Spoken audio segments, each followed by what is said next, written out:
decriminalizing all drugs, not throwing people in jail, drug usage went down, not up.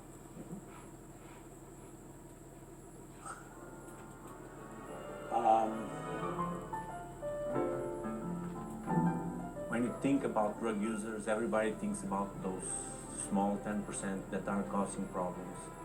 People don't think about 90% of people that are not causing any troubles, although they are using illicit substances.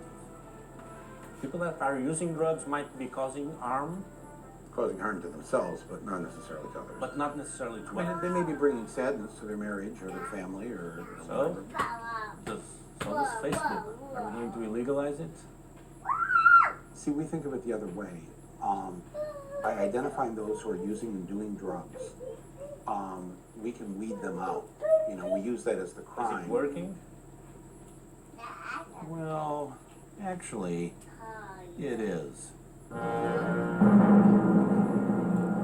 It's probably just a coincidence, but in the 1950s and 60s, the Negroes of the United States, after 400 years of oppression, got all uppity and started demanding their civil rights. And they started to assert their power.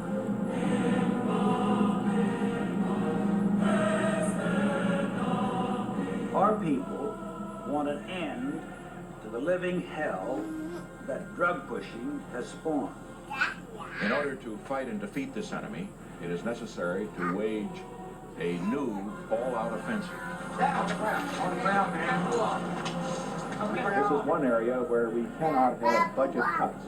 Drugs are menacing our society. They're threatening our values and undercutting our institutions.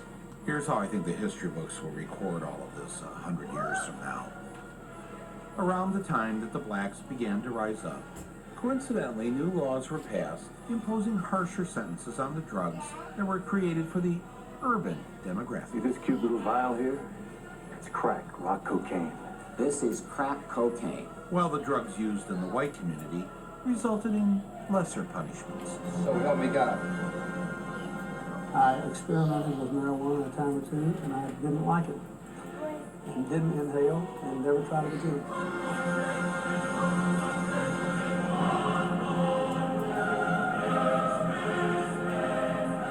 Their leaders assassinated, the uprising grew quiet, and over the next 4 decades, the police coincidentally rounded up millions upon millions of black men, stripping from all of them their right to vote, with 35 states not even letting them vote after they get out of prison.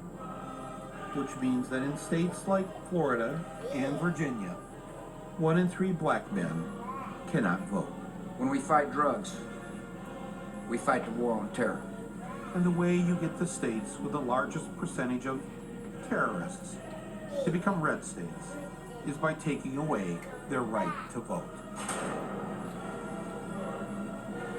Yes, white America had inadvertently figured out a way to bring back slavery.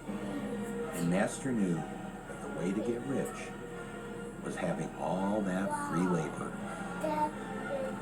Today's masters have found our prisons to be the perfect places to make their products for as little as 23 cents an hour. Yes, that burger you're eating, that airline reservation you made, the software you're using to watch the pirated copy of this movie, your child's backpack with its 5 hours of homework. I always wondered what Victoria's Secret was, and now I know. It's one of many companies that have used 21st century slaves. It was an act of pure, mad genius.